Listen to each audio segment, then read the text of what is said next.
आइए अति रोचक समाचारों की प्रस्तुति आपके सामने करें। हमारे देश के हालात बेहद नाजुक होते जा रहे हैं। ये राजनीति और धर्म के पंडे और गुंडे हैं ना, इस देश को तबाह कर रहे हैं। ये क्या क्या नाटक कर रहे हैं कुछ समझ में नहीं आ रहा। और हमारी राष्ट्रपति महोदया है ना, वो तो धत्तात बनी हुई है, उनको कुछ सूझ ही नहीं पड़ रहा है कि मुझे क्या करना चाहिए। चलिए अब हम यह राष्ट्रपति जी से स्पष्ट रूप से कह देते हैं कि देश में राष्ट्रपति शासन लागू कर दिए और आपातकाल की घोषणा कर दीजिए। अब रामलीला मैदान पे आज जो जनलीला हुई ना, उससे भी आप सबक सीख लीजिए कि किस प्रकार यहाँ पर विधान, संविधान, जनमत, जन निर्णय, जन अधिकार की क्रूर हत्या कर रही है यह नाजी सरकार, ये चुनाव आयोग और ईवीएम के माध्यम से भी किस प्रकार जन निर्णय की हत्या की जा रही है। इधर जरा तो आप ये संज्ञान ले लीजिए। ये जनता 147 करोड़ जनता आपकी तरफ देख रही है, आपको तो तुरंत कदम उठाना चाहिए। अब हमारा तो यही कहना है कि देश में तत्काल इसी वक्त राष्ट्रपति शासन लागू कर दीजिए, नाजी सरकार को तत्काल भंग कर दीजिए और यहाँ पर जो सीडीएस है ना, उनको देश का केयर टेकर पीएम बना दीजिए। ये आपको कार्य जरूरी में करना है, नहीं तो जनता है ना आपके प्रति भी आक्रोशित हो रही है और वो आपके खिलाफ जो माहौल बन रहा है ना, वो अच्छा नहीं है किसी भी राष्ट्रपति के लिए।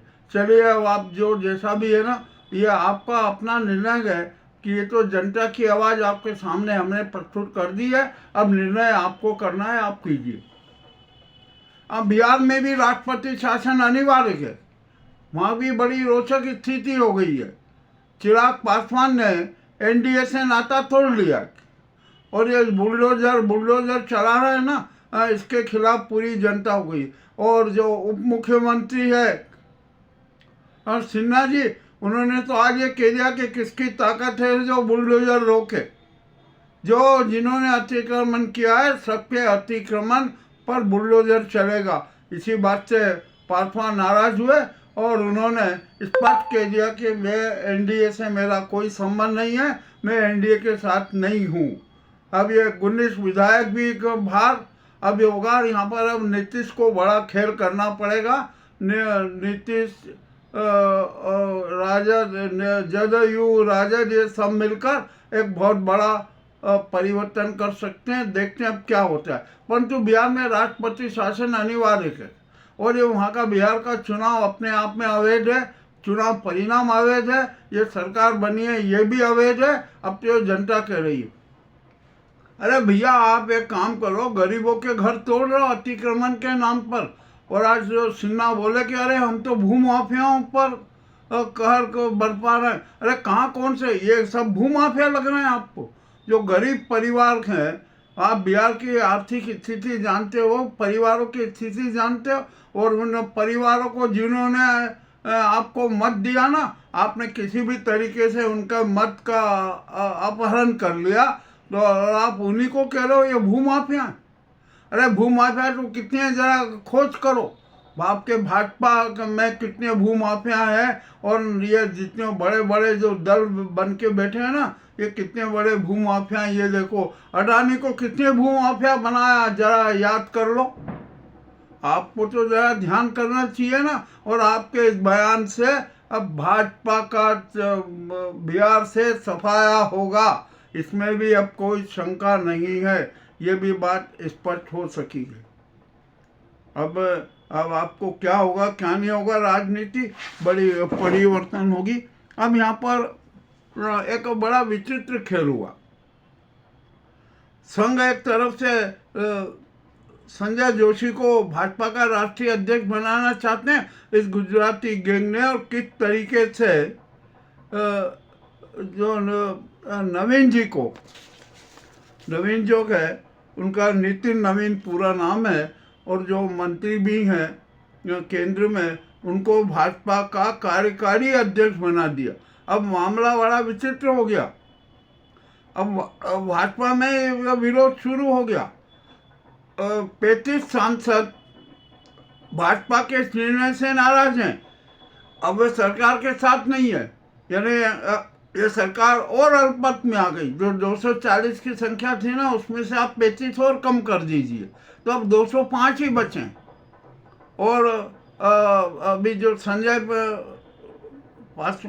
पासवान ने है ना, पासवान ने जो अभी नाटक किया है ना, वो भी बड़ा वो हो गया। अब संजय पासवान भी केंद्र में मोदी सरकार के पास नहीं है। जो उनके 5-6 जितने भी सांसद हैं ना, वो भी अब से बाहर, यानी केंद्र में मोदी सरकार भी अल्पमत में। चलिए, अब ये भी सारा हो गया। अब इसके लिए क्या किया जाए?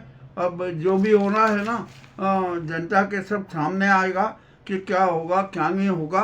मगर देश के हालात बहुत नाजुक होते जा रहे हैं। जब अडानी को आप इतनी बड़ी जमीन दे सकते हो, गरीबों के उस पे घरों पे बुलडोजर नहीं चला सकते। मामला तो बहुत बुरा फंस गया है। अब नीतीश कुमार कौन सा कदम उठाते हैं ये देखना के। अब वे भी अब मोदी सरकार को समर्थन नहीं देंगे। लेटर तैयार है, अब लेटर राष्ट्रपति के पास में भेज देंगे। और वैसे ही नायडू भी करेंगे। जो ये खेला बिहार में किया गया ना, यही खेला बंगाल में भी होने वाला। और ये चुनाव आयोग की तो फजीहत होना ही है। चुनाव आयोग तो अपराधी सिद्ध हो गया। अब जनता सुप्रीम कोर्ट की ओर देख रही है कि 16 तारीख को सुप्रीम कोर्ट क्या निर्णय देती है। यदि सुप्रीम कोर्ट ने जनता के पक्ष में, सत्य के पक्ष में निर्णय नहीं दिया ना, तो इससे सुप्रीम कोर्ट की प्रतिष्ठा भी गिर सकती है। अब मामला हो गया है। अब ये जन अदालत ही निर्णय करेगी कि किसका किया जाए। ये चुनाव आयोग को कैसे खत्म किया जाए, भंग किया जाता है। और ये जो पूर्व सीईओ राजीव कुमार है, ज्ञान कुमार है, इनको गिरफ्तारी का आदेश भी देगी। और इनके जो संरक्षक है, जिनके षड्यंत्रों को मूर्त रूप दे रहे हैं ना, मोदी और अमित शाह, उसके खिलाफ भी जनता निर्णय देगी। अब जनता का तो साफ कहना है, 90% जनता अब सड़कों पर उतरेगी और संसद का घेराव करेगी, मोदी का घेराव करेगी, अमित शाह का घेराव करेगी और ये ज्ञानेश कुमार को घेराव करेगी और इनको खुलेआम सजा देगी। इसमें भी कोई शंका नहीं है। जो मामला बड़ा तूल पकड़ रहा। अब यहाँ पर आइए, हम थोड़ी बड़ी विदेश की भी बात कर लेते हैं। अभी हम जब समाचार देख रहा था, मुझे जैसे ही सूचना मिली कि ऑस्ट्रेलिया के सिडनी में कुछ यहूदी जो उत्सव मनाते हैं, जल के उसमें रहते हैं समुद्र तट पर, वो उत्सव मना रहे थे।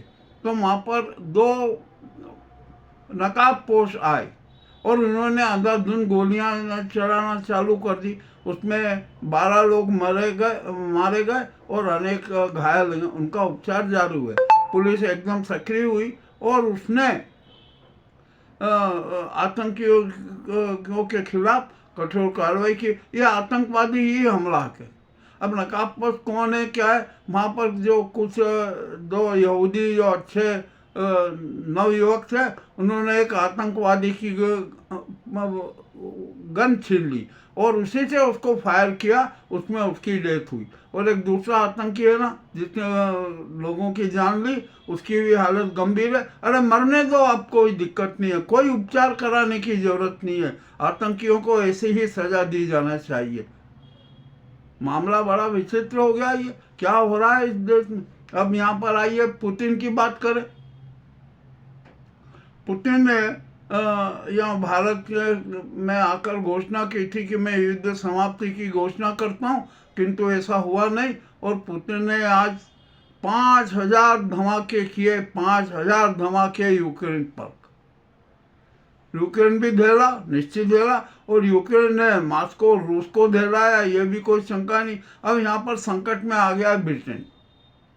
इंग्लैंड संकट में आ गया। उसने अभी युद्ध की तैयारी नहीं की है, और यदि पुतिन ने अचानक ब्रिटेन पर हमला कर दिया तो क्या होगा? ये भी और मामला बड़ा विचित्र हो गया। के अब देखना है कि क्या होता। के यूरोपीय संघ कौन सा कदम उठाता है। और अब तो निश्चित है ना, यूरोपीय संघ और इसके बीच में एक युद्ध होगा ही।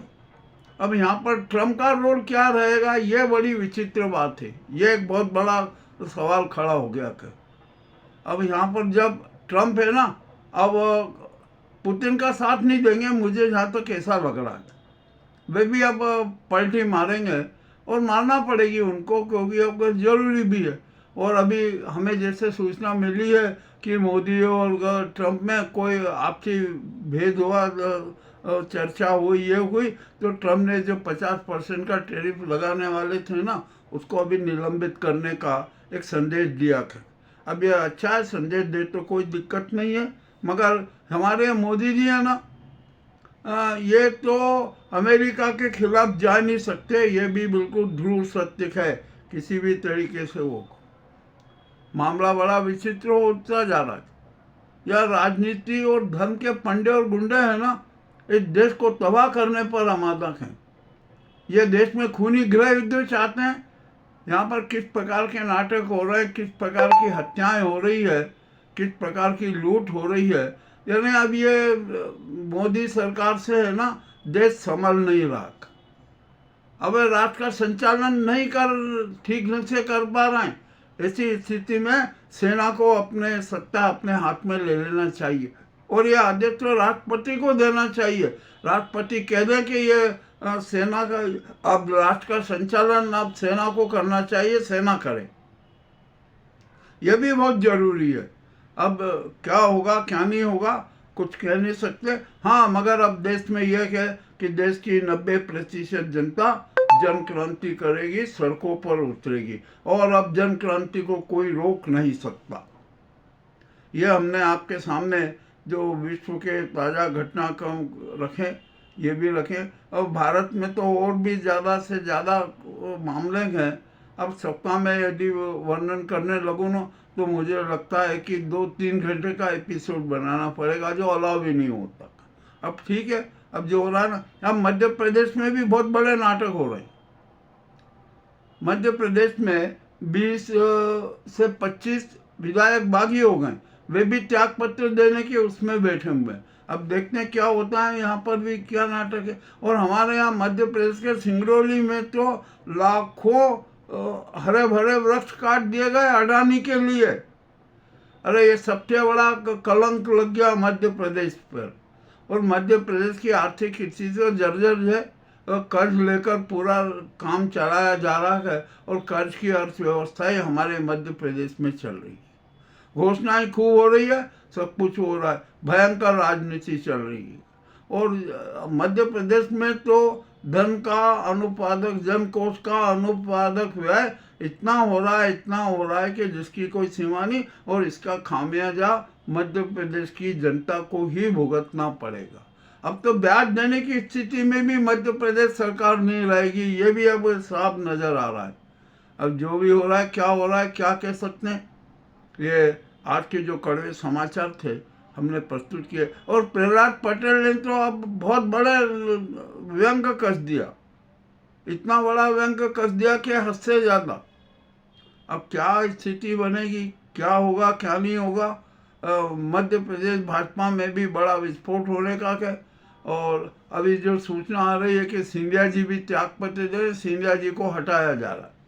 अब सिंधिया को हटाया तो उनके समर्थक विधायक भी टूटेंगे, वो उनके साथ नहीं रहेंगे। तो यानी मध्य प्रदेश में भी राजनीतिक उथल पुथल होने की संभावना है। ये आज के जो अति रोचक समाचार आपके सामने प्रस्तुत किए, आपको कैसे लगे हमें अवश्य बताएं। बहुत बहुत धन्यवाद।